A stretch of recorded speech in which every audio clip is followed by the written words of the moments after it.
There was a house in the middle of the forest where no one dared to venture.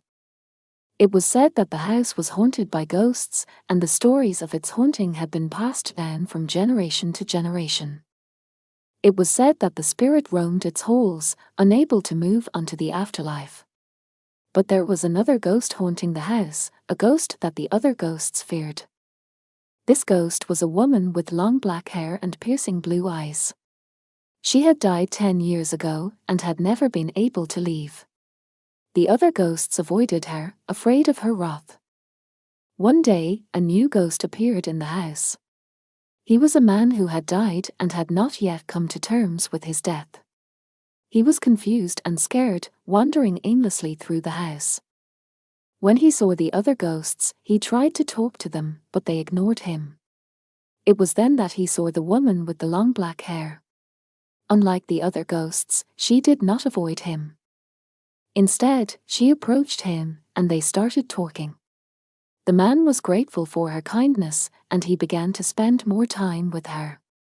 As the days went by, the man started to notice that the other ghosts were becoming more and more agitated. They whispered to each other and cast fearful glances in the woman's direction. When he asked her about it, she simply smiled and said, "They are afraid of me because I am not like them." The man didn't understand what she meant, but he didn't press the issue. He was just happy to have someone to talk to in the lonely, spectral house. But things started to change when the woman started to reveal her true nature. She wasn't just a ghost, she was something else entirely. The man observed in terror as the other ghosts attempted to assault her. However, to his amazement, she started to manipulate and subdue the other ghosts, employing her abilities to ensnare and immobilize them. He knew that he had to find a way to escape before it was too late, but he had no idea how. He knew that he had to use his wits to survive and find a way out of the spectral house. But with the malevolent woman ghost hunting him down, it was going to be a terrifying and treacherous journey. The malevolent woman ghost did not intend to harm the man. Rather, she yearned for the companionship they shared. He was the only one who spoke to her in the 10 years she had been there, and he never once attacked her. With tears in her eyes, she pleaded with him, screaming that she never wished to hurt him or anyone else in the place. She had only been defending herself. She implored him not to fear her and to allow her to explain herself.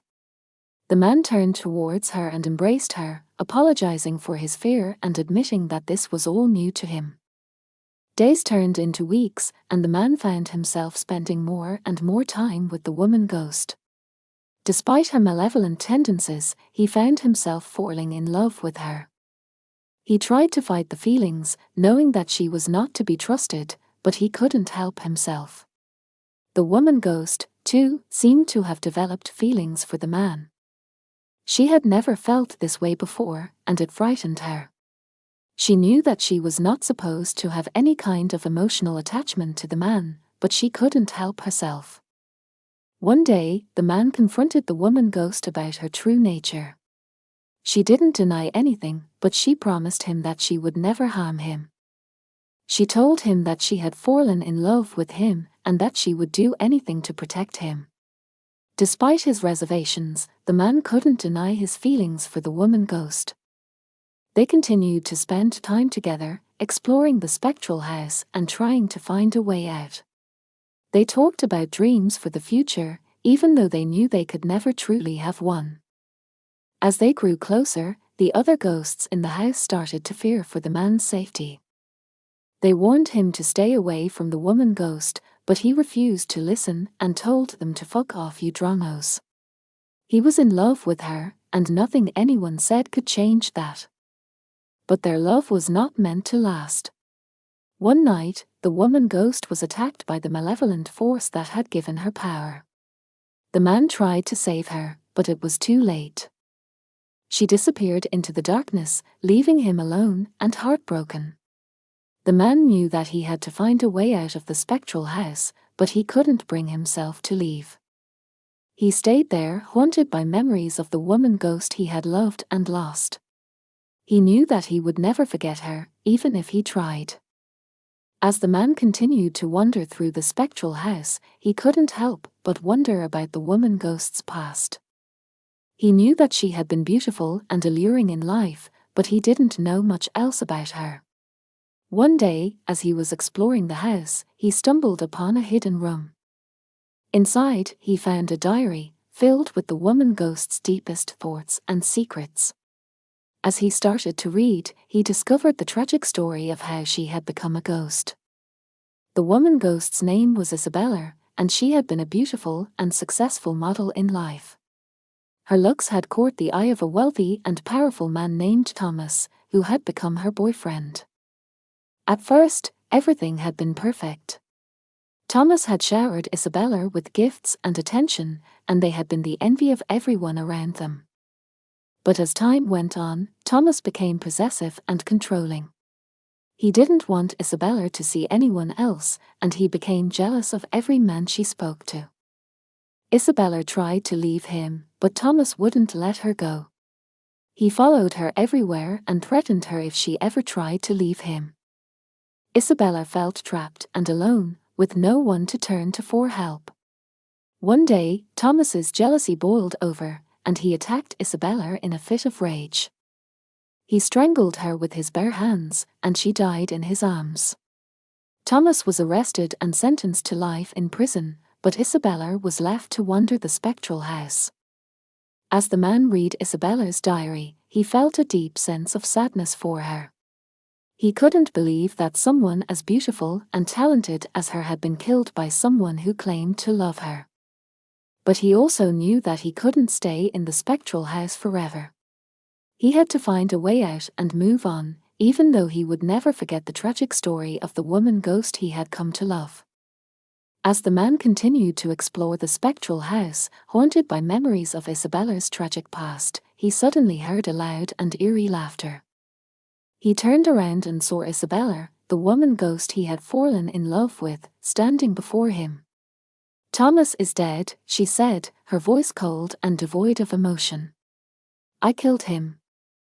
The man was shocked. He knew that Thomas had been imprisoned for Isabella's murder, so how could she have killed him?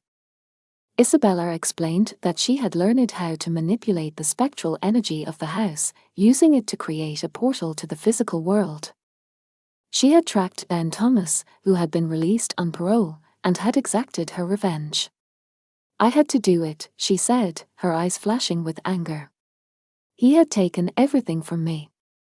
My life, my dreams, my future. He had to pay." The man was torn. He knew that what Isabella had done was wrong, but he couldn't help feeling a sense of satisfaction that Thomas had finally paid for his crimes. But he also knew that Isabella's actions would have consequences. Killing someone, even a murderer, was never justified. As they stood there, lost in their thoughts, they suddenly heard a loud and ominous rumble. The spectral house started to shake, and the walls began to crack. "We have to leave," Isabella said, grabbing the man's hand. "The spectral energy is unstable. It's going to collapse." Together, they ran through the spectral house, dodging falling debris and avoiding malevolent spirits. As they approached the exit, they saw a blinding light and felt a powerful force pulling them towards it. They emerged into the physical world, dazed and disoriented. They looked around and saw that they were standing in a small pizzeria. "I did it," Isabella said, a smile spreading across her face. "I used the spectral energy to create a portal to the physical world. We're free."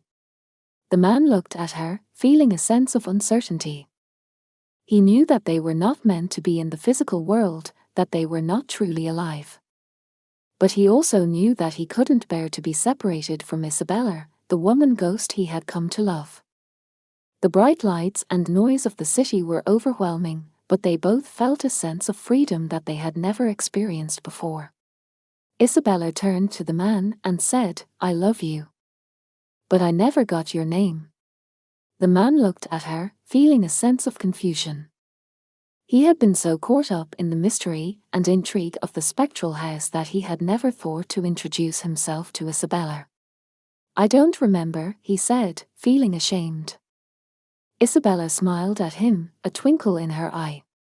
"That's okay," she said. "We don't need names. We have each other."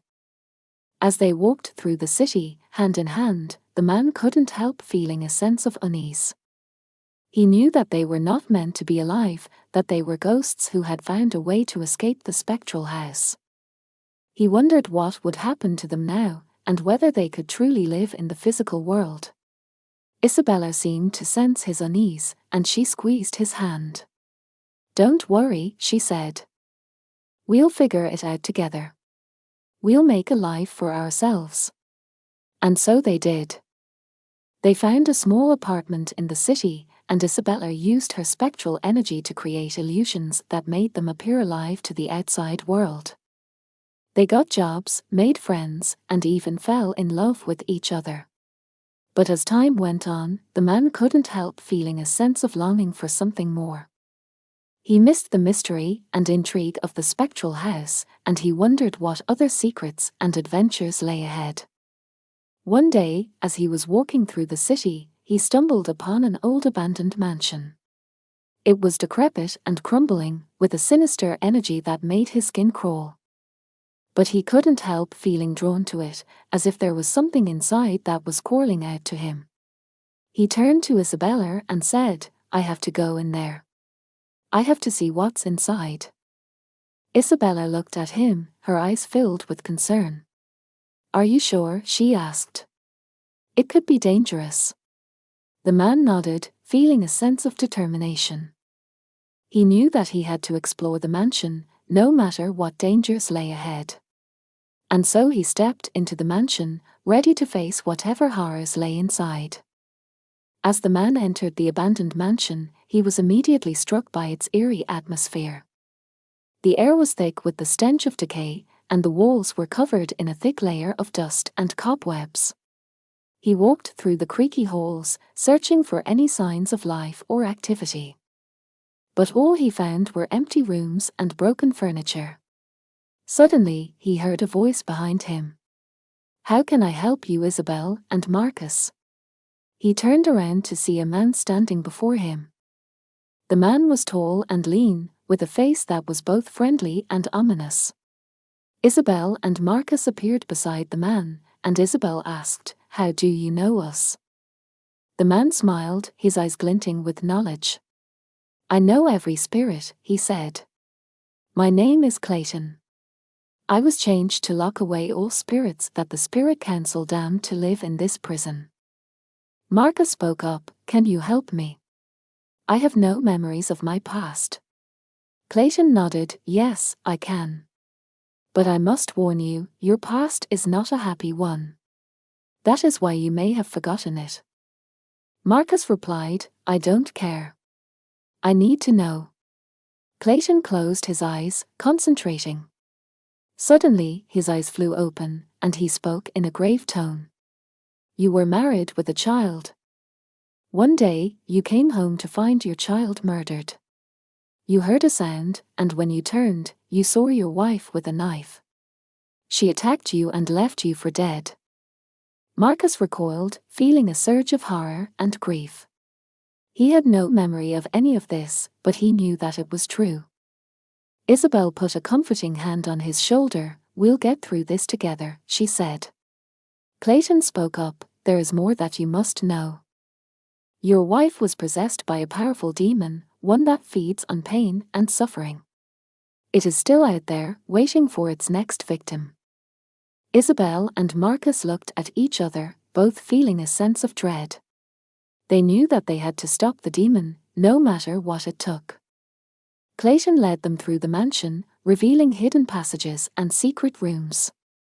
They found ancient tomes and forbidden artifacts, all of which would be useful in their fight against the demon. As they prepared to search the mansion, Clayton turned to them and said, "Be careful. The demon is powerful and cunning. But with your strength and courage, I know that you can defeat it." Isabel and Marcus nodded, feeling a sense of purpose and determination. They had a mission, and nothing would stop them from fulfilling it. Marcus turned to Clayton, his heart pounding with fear and desperation. "Where is my wife and my children?" he asked, his voice trembling. Clayton hesitated for a moment before answering.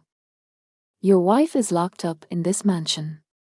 She made a deal with the demon to help her kill her family because she had met a new rich man. As for your child, she in the spirit world, happy with her friends in the spirit world." Marcus felt a wave of shock and grief wash over him. He couldn't believe what he was hearing. His own wife had betrayed him and their child for fucking money and a new life. But he knew that he couldn't dwell on his pain and anger. He had a mission to complete, one that would bring him justice and closure. "I have to kill the demon," he said firmly, his eyes blazing with determination. Clayton nodded. "Yes, you must. And once you do, you will be allowed to move onto the spirit world." Isabel spoke up. "What about me? Can I enter the spirit world?" Clayton looked at her, his eyes filled with a mixture of confusion. "You have already avenged your death, Isabel. You can enter the spirit world, but if you choose to stay and help Marcus, then I have no doubt that you will be a valuable ally." Isabel nodded. "I'm staying. I want to help Marcus." Together, they set out to find the demon.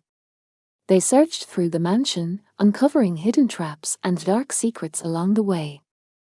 Finally, they found the demon's lair, a dark and twisted chamber filled with the stench of death and decay. Marcus drew his sword, ready to fight. Isabel stood by his side, her own weapons at the ready. The demon appeared before them, its eyes filled with malice and hunger. "You cannot defeat me," it hissed, its voice echoing through the chamber. But Marcus and Isabel refused to back down. They fought with all their might, their weapons flashing in the dim light. For what seemed like hours, the battle raged on. But in the end, Marcus landed the final blow, sending the demon back to the depths of hell. As the demon's body dissolved into ash and smoke, Marcus felt a sense of peace and closure wash over him. He had avenged his child and defeated the demon that had helped his whore of the wife to kill their child. Isabel smiled at him, her eyes filled with pride and admiration. "You did it," she said. Marcus looked at her, feeling a surge of gratitude and affection. He took her hand, knowing that they would face whatever challenges lay ahead, together. Clayton appeared before Marcus and Isabel, his eyes filled with gratitude and admiration. His voice filled with emotion, he expressed his gratitude. "Thank you for your bravery and determination," he said. "Thanks to you, we can finally rest easy, knowing that the demon that had haunted this mansion for centuries is now dead." Marcus and Isabel smiled at him, feeling a sense of pride and satisfaction. They had faced their fears and overcome the greatest challenge of their afterlives. Clayton continued, "And as both of you have already avenged your deaths, you can now enter the spirit world and be with your families." Marcus felt a surge of excitement and anticipation. He had waited to be reunited with his child, and now that moment was finally within reach. But he couldn't help but feel a twinge of sadness too. He had grown to care for Isabel deeply, and the thought of leaving her behind was difficult to bear. Isabel must have sensed his hesitation, for she spoke up, "I'm ready to move onto the spirit world." Clayton smiled at her. "That's the spirit, Isabel. And Marcus, you should know that in the spirit world, things are a little different. Time moves differently, and you'll have the opportunity to live a new life, love, get married, and have children." Marcus felt a sense of wonder and excitement. The idea of starting a new life, one free from the pain and heartache of his past, was both exhilarating and terrifying. But he knew that he didn't want to face this new life alone. He turned to Isabel, his heart pounding with nervous anticipation. "Isabel," he said, his voice shaking slightly. "Will you join me? In the spirit world, I mean." I have a daughter there, and I would love it if you could be a part of her life. As a stepmother, I mean. Isabel's eyes widened in surprise, but then she smiled, a warm and genuine smile that melted Marcus's heart. I would love that, she said, taking his hand. Let's go to the spirit world together. And with that, they followed Clayton into the light, ready to embark on a new adventure, one filled with hope, love, and the promise of a brighter future. As Marcus entered the spirit world, he felt a sudden rush of memories flooding back to him. He saw images of his wife, his child, and the fateful day when his life was taken from him. He fell to his knees, overcome with emotion. Isabel rushed to his side, putting her arms around him in a comforting embrace. But then he felt a familiar hand touch him, and he looked up to see his daughter standing in front of him, her eyes filled with tears. It's okay, Dad, she said, her voice soft and gentle. We're together again. Marcus felt a weight lift from his shoulders as he looked at his daughter, realizing how much he had missed her. He pulled her close, holding her tightly as he sobbed uncontrollably. Finally, he was able to speak. I'm sorry, he said, his voice choked with emotion. I'm sorry I couldn't protect you. I'm sorry I couldn't be there for you. His daughter pulled away from him, looking him straight in the eyes. It's not your fault, Dad, she said firmly. You did everything you could. Mum was just a whore, she was a greedy bitch. We're here now, and we're together. That's all that matters. Marcus felt a wave of love and gratitude wash over him. He had been given a second chance, a chance to make up for all the mistakes he had made in his past life.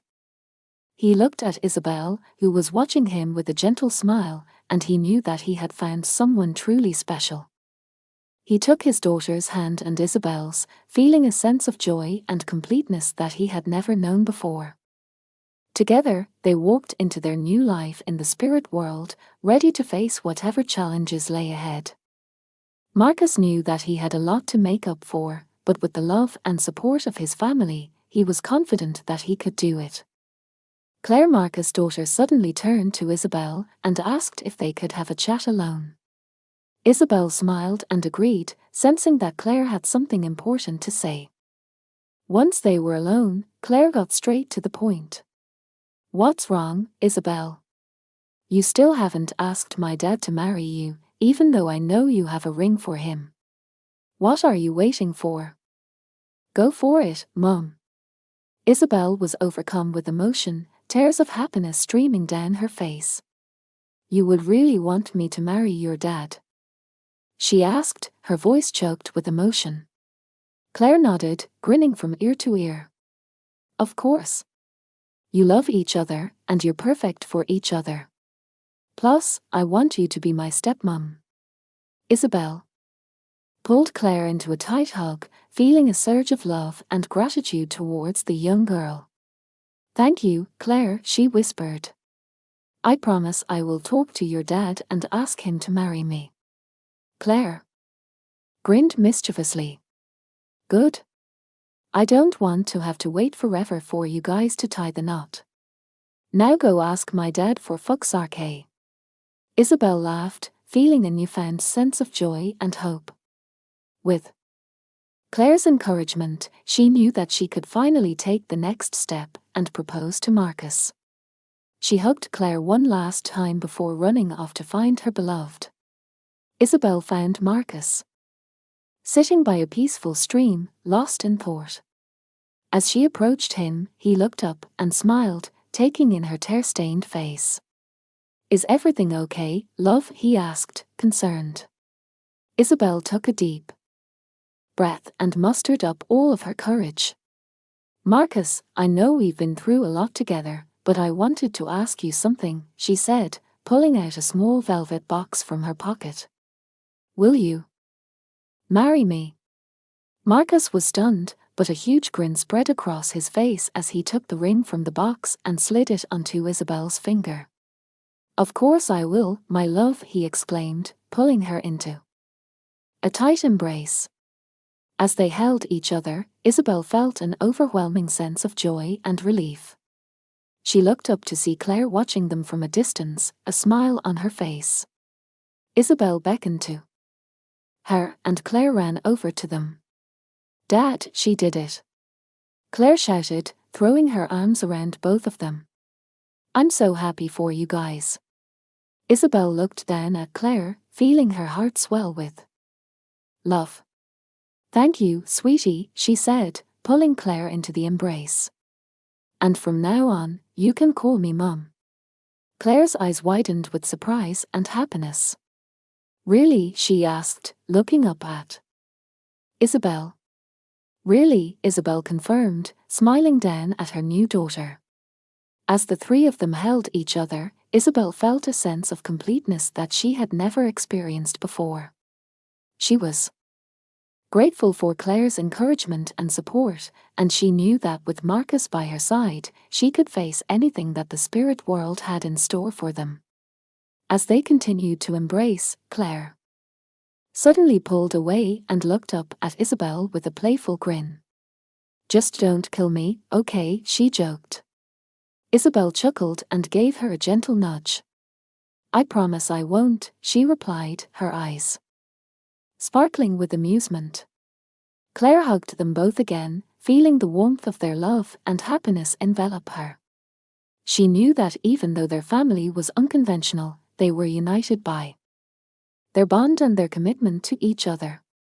As they walked away from the stream, hand in hand, Isabel felt a sense of peace settle over her.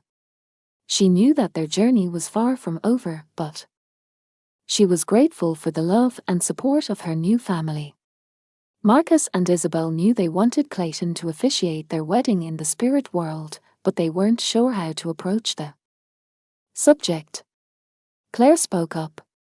"Why don't you just ask him?" she suggested. "He'll hear you, won't he?" Isabel and Marcus looked at each other, surprised at the simplicity of Claire's suggestion. They had been overthinking it, trying to come up with elaborate plans to ask Clayton. "You know what, you're right," Marcus said with a smile. "Let's do it now." They closed their eyes and focused their thoughts, calling out to Clayton in the spirit world. It wasn't long before his voice echoed in their minds. "Yes, my children," he said, appearing before them in his usual form. Isabel and Marcus exchanged nervous glances, but then Marcus took a deep breath and spoke. "Clayton, we were wondering if you could marry us." Clayton looked surprised but pleased. "Of course, I would be honored," he said. Isabel and Marcus grinned at each other, feeling the weight of their previous worries lift off their shoulders. They knew they had their daughter's support, and they were confident that they would have Clayton's blessing as well. Clayton was pleased that Marcus and Isabel had asked him to officiate their wedding. He wanted to give them the best gift possible, so he decided to go to the Spirit Council and make a request. He asked if it was possible to bring Marcus and Isabel's family to the wedding. Both Marcus and Isabel had lost their families, and Clayton thought it would be a wonderful surprise for them to see their loved ones again, even if only in the spirit world. The Spirit Council was initially hesitant, as they were not accustomed to granting such requests.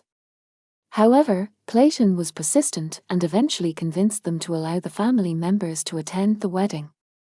On the day of the wedding, Marcus and Isabel were overjoyed to see their families again. They hugged and cried tears of happiness as they were reunited with those they had thought they had lost forever. The ceremony was beautiful, and Clayton delivered a heartfelt speech about the power of love and the importance of cherishing every moment with those we care about. After the ceremony, Marcus and Isabel thanked Clayton for the wonderful surprise. They knew that it was a rare and precious gift, and they were grateful beyond words. As they danced the night away with their families in the spirit world, Marcus and Isabel felt an overwhelming sense of love and belonging. They knew that they were exactly where they were meant to be, surrounded by the people they loved, both in life and in death. As the wedding was coming to an end, Clayton approached the newlyweds with a heavy heart. He knew that it was time for their families to return to the physical world, and he needed to break the news to them.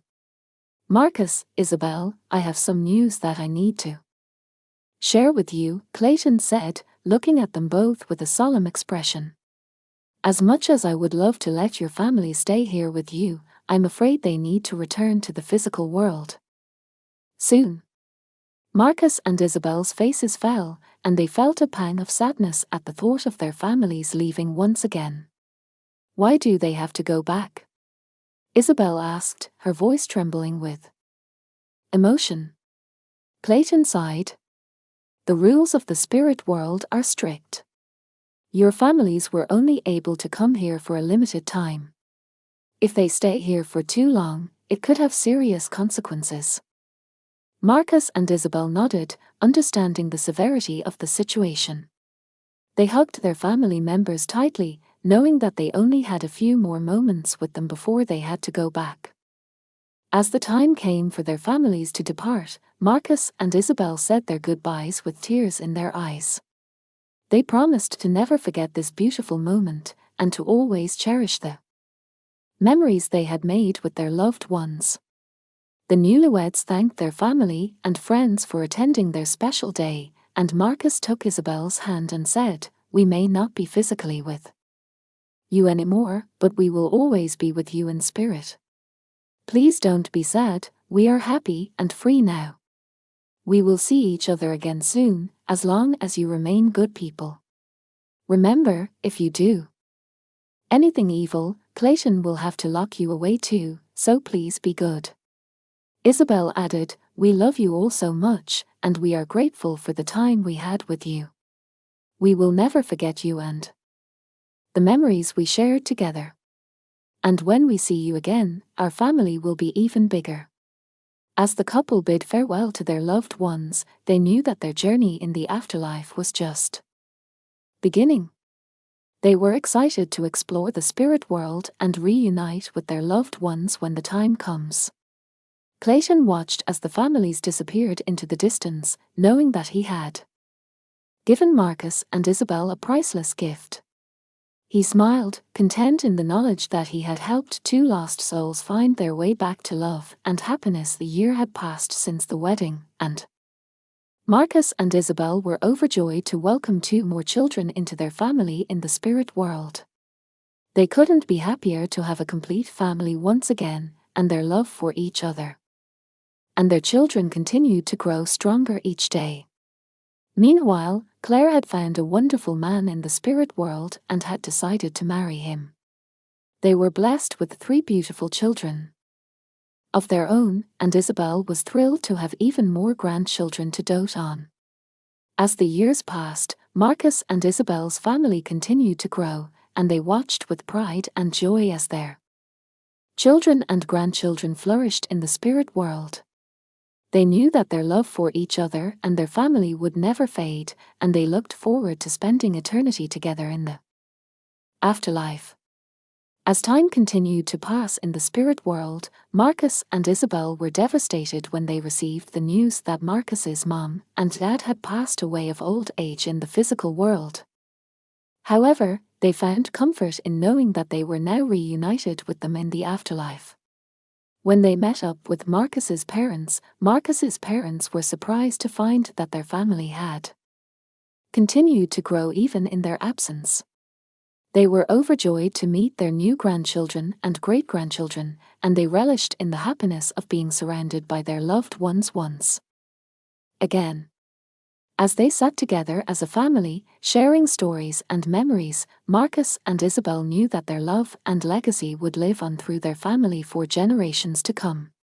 They were grateful for the time they had spent together in the spirit world, and they looked forward to a future full of love, happiness, and togetherness. Isabel hugged her family as they arrived at the spirit world. Isabel's mother couldn't help but shed tears of joy at the sight of her grandchildren. They were amazed to see the beautiful surroundings and the happy spirits all around them. As they walked through the spirit world, Isabel and Marcus showed their family their home, and they all enjoyed a feast together with their new spirit friends. Isabel's father, who was always skeptical about the afterlife, was now in awe of the peace and beauty of the spirit world. As the night fell, Isabel and Marcus sat with their family around a warm fire and shared stories about their lives in the physical world. They talked about their love, their struggles, and their triumphs. As the years went by, Marcus and Isabel lived a long and happy life in the spirit world, watching their family grow and prosper. They were content knowing that they had each other and their loved ones with them for eternity.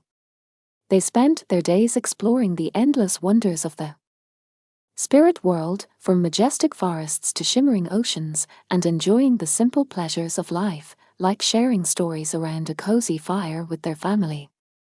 And when the time came for their family to join them in the spirit world, they welcomed them with open arms and hearts, ready to spend eternity together.